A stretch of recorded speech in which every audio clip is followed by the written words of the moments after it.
surplus at the equilibrium point. Can we do number 6? Yes.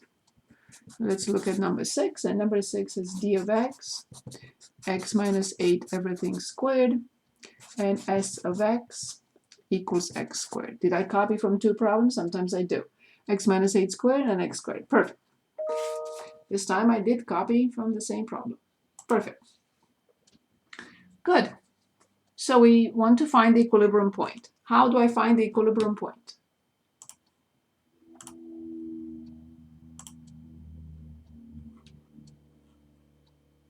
Set them equal to each other? Thank you very much. The equilibrium point, as we know, here it is. The equilibrium point.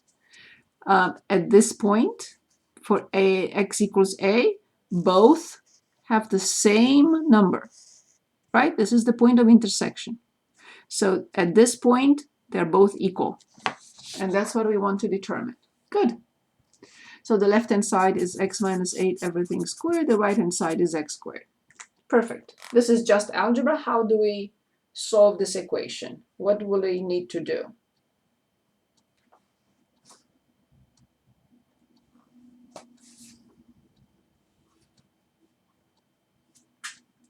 Anyone, please?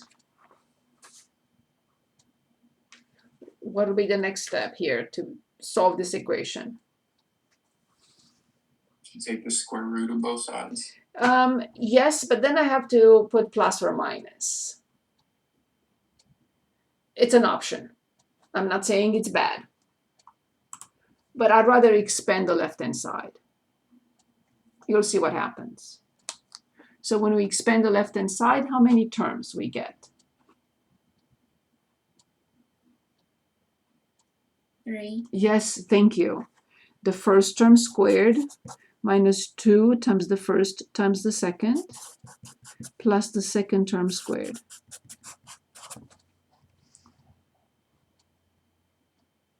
Of course, x squared with x squared, when I subtract, of course, it collapsed into a linear equation. I have to move 64. Negative 16x equals negative 64, so x equals 4. So the equilibrium point has x equals 4. How do I find the y coordinate? I need both. I need the x and the y coordinates. So I have the x, which is 4. And how will I find the y? I know it's a silly question.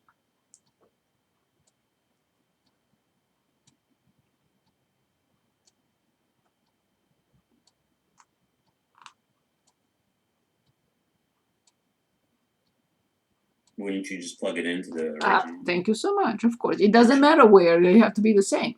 I set them equal to each other. So when I plug in here, 4 minus 8 is negative 4. Negative 4 squared is 16. 4 squared is 16. So this is it. Good.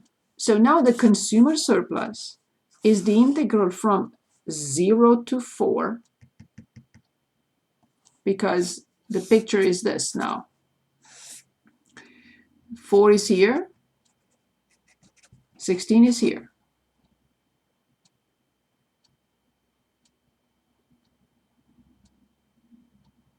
Okay?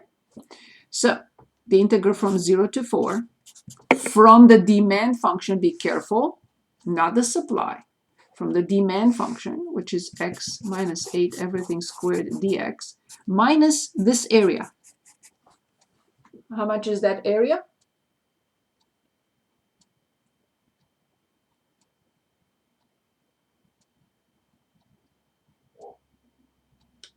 Say it again. 64. Very good. This is it. This is what we have to determine. It will be in money terms, in US dollars. It's not something that anybody will knock on my door and give it to me. No, this is the value added, something extra that I'm getting without being paid. Okay? Good. So now you either expand here or you use a substitution. Since we just talked about substitution, can anyone give us a substitution for this integral?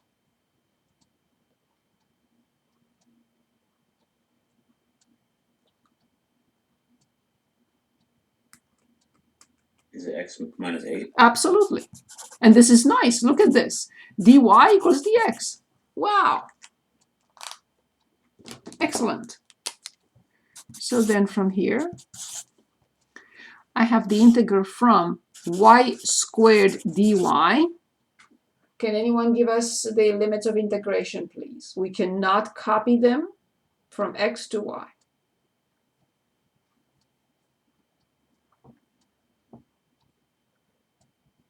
When x is 0, y is?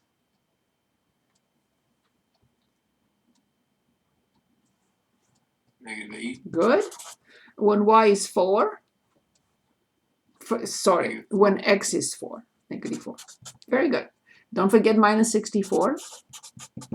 So then we have y to the third over 3 from -8 to -4 minus 64.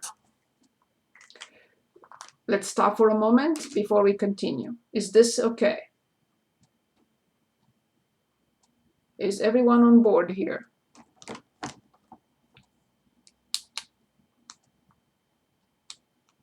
So the minus 64 isn't included with the integral. No. Okay. Here, let's talk again. It's very important. Very important. This is the total area, which is this. But this is not what we are interested in. We must subtract the area of the rectangle because the consumer surplus is only this piece. This is the consumer surplus. So from the total area, we must subtract the area of the rectangle, base times height, which is 64.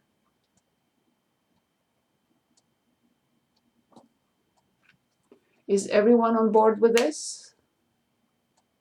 Okay, so now let's continue calculating. Careful, because this looks a little bit iffy with those negatives. Good. So 1/3 outside, y to the third power. -4 to the third power is -64. Minus, when I plug in -8, but it's positive 8 to the third. And minus 64. Let's do this again. I put the 1/3 outside. When I plug in -4 to the third is -64. Then the formula says subtract when you plug in -8. But when I plug in -8, I get a negative number with a minus in front is positive. So now I'm going to calculate this with the graphing calculator. So we have 1/3 in front. Careful how you enter all these parentheses.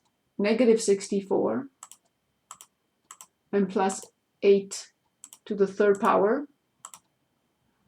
And then close the parenthesis and then minus 64. And this is $85.33. This is not something we are getting. But this is the value added or the surplus that we're enjoying without paying for it. Any questions?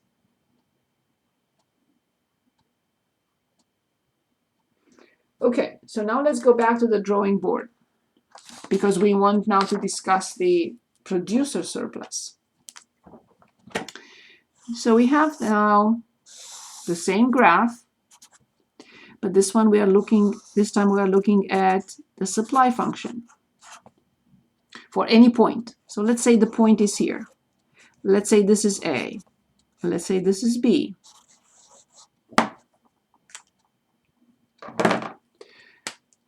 This is exactly what we are paying them.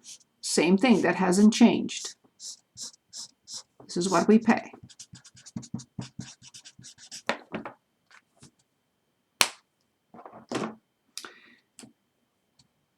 What is the area under the graph of S of X? This is the area under the graph.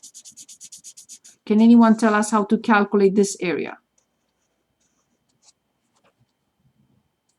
And this is the area under the graph. And this piece right here, let me use a different color. So first of all, let's write how the formula for the area. Just the area first. Just this. How do I get that? It's the area under the graph of S of x.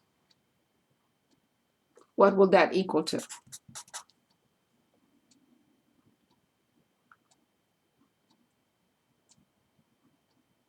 The integral from 0 to a of s of x. Very good. Dx. Excellent. Good. Now, the consumer surplus, forgive me, the producer surplus is this piece.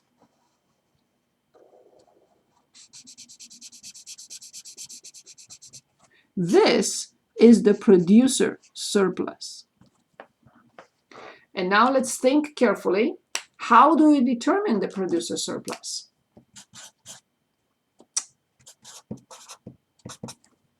How do I determine the producer surplus? How do I represent that green area? That's what I want to represent.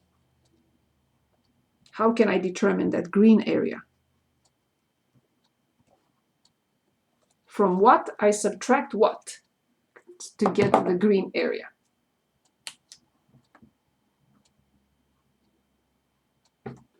What is this total area equal to? The rectangle, the whole thing. We had it before. How much is this?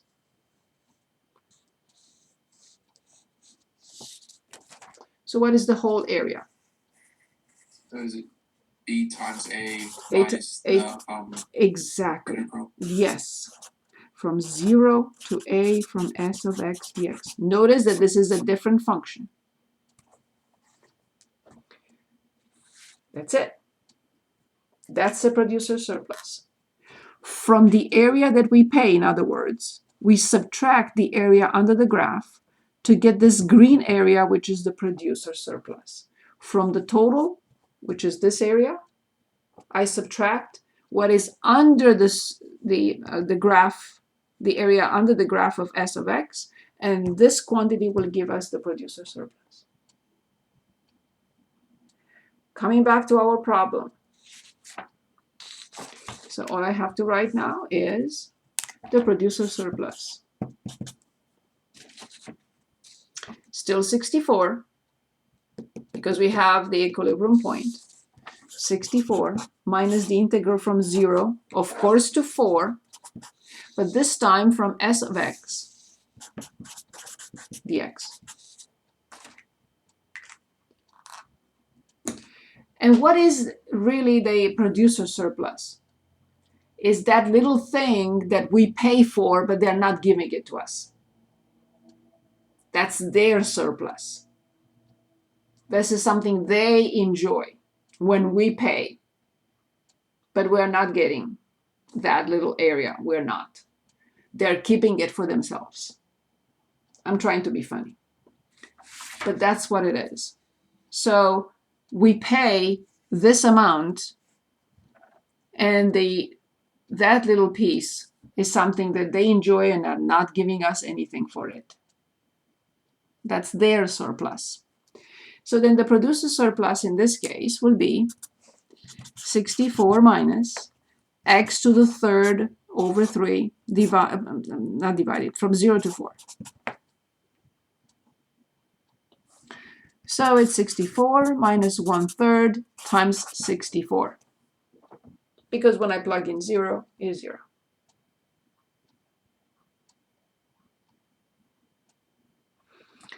So what I normally like to do is understand that this is 1 minus 1/3 of 64. So 1 minus 1/3 is 2/3 of 64, which is 128 over 3. Yes, we should approximate this because we're not going to tell the factory, hey, you are enjoying 128 over $3. So this is 40, roughly 40, what? 43, approximately $43. Okay, so that's their little enjoyment, their little utility. This is how we determine the producer and the consumer and the producer extra, the surplus. Any questions? Okay, so let's choose another problem, either from here or a word problem. We're going to work on a word problem anyway. But do we want to look at another so-called abstract situation, or directly we go to a word problem? Can we try 11? Yes, of course. Let's try 11. And that's 6. 11 you said. Very good. 11 on page 480. And we have d of x equals 1800 over the square root of x plus 1, and the supply function to the square root of x plus 1 for x greater than or equal to 0. Perfect. Of course. We cannot buy -5 units. Let me start